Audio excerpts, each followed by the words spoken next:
अब मुझे सुने शाबाश, ठीक है। दो किस्म के सवाल होते हैं, एक को कहते हैं सप्लाई आइटम्स। क्या कहते हैं उसको? सप्लाई आइटम्स कहते हैं। सबको अगर इकट्ठा करें, ग्रुपिंग कर ले, तो सिर्फ दो किस्म के सवाल होते हैं आपके पास। एक तो कहते हैं selected response items, supply items and selected response items. चाहे फिल इन द ब्लैंक्स हो, चाहे मैच द कॉलम्स हो, मैच द कॉलम्स, चाहे एमसीक्यूज हो, सारे के सारे को क्या कहते हैं? Selected response. ऑलरेडी आपके पास चीजें मौजूद होती हैं, 2, 3, 4 भी हो सकती हैं, ठीक है, 5 भी हो सकती है, या 10 भी हो सकती है मैच द कॉलम वगैरह में, और उन्हीं में से आपने कुछ सिलेक्शन करनी होती है, तो इनको क्या कहते हैं? Selected response items. Remember one thing कि जो 2022 का करिकुलम, 2020 का करिकुलम आया है SNC, सिंगल नेशनल करिकुलम, वहां पे क्वेश्चन के लिए लफ्ज जो इस्तेमाल हुआ है वो आइटम का है। ये मैं अपनी तरफ से नहीं कह रहा।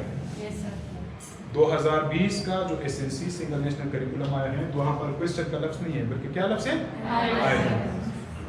तो जहां पर आपने सिलेक्शन करनी है उसको सिलेक्टेड रिस्पांस आइटम्स कहते हैं, और जहां पर आपने चाहे वन वर्ड देना हो अपनी तरफ से, एक लफ्ज ही क्यों न सही, ये एक जुमला भी हो सकता है, ये एक लेंथी क्वेश्चन भी हो सकता है, तो इन सवालात को क्या कहते हैं? Is this one clear? So basically आपके पास कितने टाइप्स हैं? इंटरव्यूज वगैरह में अगर आपसे पूछा जाता है तो आप कहेंगे कि बेसिकली हमारे पास कितने हैं? सेलेक्टेड रिस्पांस आइटम्स और सप्लाई आइटम्स। अब टेक्निकली इनके लिए जो नाम रखे गए हैं इस SNC के अंदर 2022 के अंदर,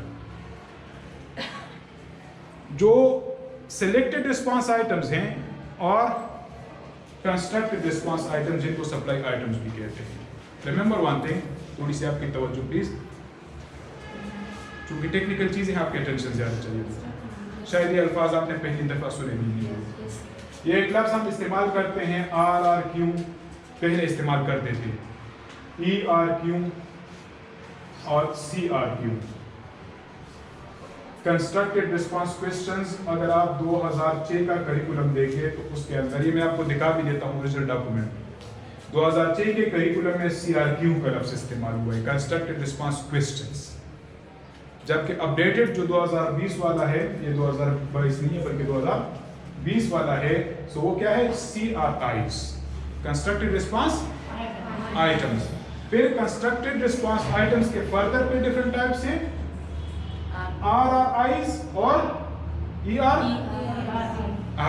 एक्सेलेंट। अब देखते हैं कि सिलेक्टेड रिस्पांस आइटम में कौन कौन से हैं। MCQs, जहां पर 2 से ज्यादा ऑप्शंस होंगे उनको क्या कहेंगे? 2 ऑप्शंस वालों को MCQs नहीं कहना, मल्टीपल चॉइस क्वेश्चंस, ठीक है। जहां पर 2 से ज्यादा 3 ऑप्शंस हो आपके पास या 4 ऑप्शंस आपके पास हो तो उनको क्या कहेंगे? MCQs। जो 2 वाले होते हैं उनको क्या कहते हैं?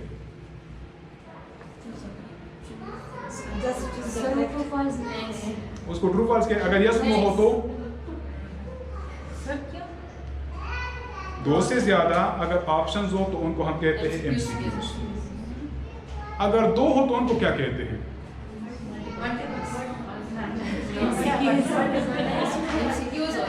MCQs होते हैं। देखिए, बी प्रोफेशनल टीचर्स ना, ट्रेडिशनल टीचर्स ना बने, चीजों को सीखे। These are technical things. जो 2 वाले होते हैं उनको बाइनरी चॉइस आइटम्स कहते हैं, बाइनरी, जिनके अंदर ट्रू फॉल्स भी हैं और यस नो भी, या जहां पर भी आपके पास 2 ऑप्शंस हो, 2 ऑप्शंस, तो उनको आपने MCQs नहीं बोलना, क्या बोलना है? बाइनरी आइटम्स, 2 जिनके ऑप्शंस होते हैं, ठीक है। हाँ, वी कैन से। फिर इनके अलावा मैच द कॉलम्स भी हैं वगैरह वगैरह, डिफरेंट मिसालें हैं। इनके अलावा और भी बहुत से हो सकते हैं, ठीक है। कंस्ट्रक्टेड, अब इनको जरा गौर से सुन लीजिएगा प्लीज, आई रिक्वेस्ट। ये 2 MCQs हो गए और वगैरह वगैरह, ठीक है। जो सिलेक्टेड या कंस्ट्रक्टेड रिस्पांस आइटम्स होते हैं इनको CRIs कहते हैं करिकुलम डॉक्यूमेंट के अंदर, सप्लाई आइटम्स भी है। इनके फर्दर फिर आप देखें कि दो किस्म के होते हैं बेसिकली, RRIs और restricted response items, restricted response item, जिनको हम शॉर्ट क्वेश्चंस कहते हैं, जिनको हम क्या कहते हैं, शॉर्ट क्वेश्चन कहते हैं।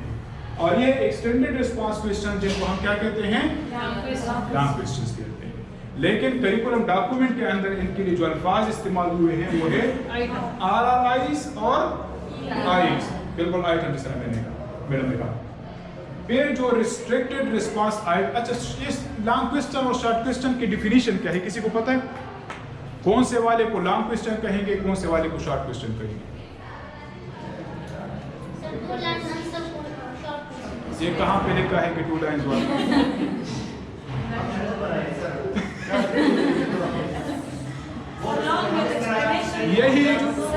यही सर क्या नाम है आपका? मोहम्मद आतिफ साहब जी, जो अपनी तरफ से बनाए हुए इस चीज को खत्म करने के लिए आज का ट्रेनिंग सेशन है।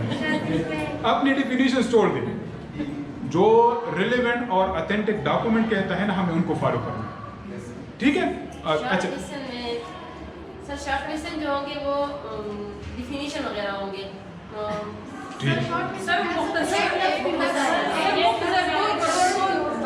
One at a time. अच्छा, जो ये डॉक्यूमेंट कहता है कि 3 to 4 लाइंस मैक्सिमम कितनी लेंथ होनी चाहिए? एक तो हमारी अपनी इंटरप्रिटेशन होती है ना कि शॉर्ट क्वेश्चन के से एक पैराग्राफ से ज्यादा ना हो, तो एक पैराग्राफ अगर 10 लाइंस का हुआ तो ये एक लफ्ज भी हो सकता है। अटेंशन प्लीज, शॉर्ट क्वेश्चन की डिफिनीशन देख ले जो करिकुलम डॉक्यूमेंट कहता है। ये एक लफ्ज भी हो सकता है। पाकिस्तान कब बना था? 14 अगस्त 1947 बात था। पाकिस्तान के बानी का नाम क्या आपने लिखा? कायदे आज़म बाबा, बात था। एक लफ्ज भी हो सकता है, ये एक जुमला भी हो सकता है। और मैक्सिमम कितने? 3 to 4 लाइंस। 3 to 4 lines. इससे अगर लेंथ ज्यादा हो गई तो फिर क्या चीज बन जाएगी? एक्सेलेंट। तो फिर गलत तो मैंने किसी को नहीं कहा, आपने गलत कहा, आपने भी ठीक कहा, सर ने भी ठीक कहा, बिल्कुल ठीक था, वो तो बिल्कुल ठीक था। आतिफ साहब वाली बात, गलत तो आज तक मैंने किसी को नहीं कहा। मैं वो अक्सर ट्रेनिंग में मुझे कहते हैं ना, जो गवर्नमेंट सेक्टर में होते हैं, कहते तारिक साहब बंदा गलत कहता है, कहते एक्सीलेंट। मैंने कहा बेचारे को कहो कि गलत कहे तो नेक्स्ट टाइम वो बोलेंगी नहीं, ठीक है? जो आप अपनी फहम देखें, रिमेंबर वन थिंग, आप जब क्लास में सवाल करते हैं तो हर बच्चा अपनी जहनी इस्तिताअत के मुतालिक आपको ठीक जवाब देता है। कभी भी ना कहें कि आपने गलत कहा, उसका एक्सपोजर लेवल इतना होगा तो ठीक ही कहता है। तो आपने कहना है कि बेटा बिल्कुल ठीक है, लेकिन इस तरह से है। तो अब करिकुलम डॉक्यूमेंट कहता है कि 3 to 4 लाइन्स, ठीक है? और ये भी फिल इन आइटम्स हो गया, शॉर्ट आंसर्स वगैरह हो गए, इनको क्या कहते हैं? RRIs कहते हैं, रिस्ट्रिक्टेड रिस्पांस आइटम्स। और ERIs जब 3 लाइन से बात लंबी हो गई तो वो फिर लॉन्ग क्वेश्चन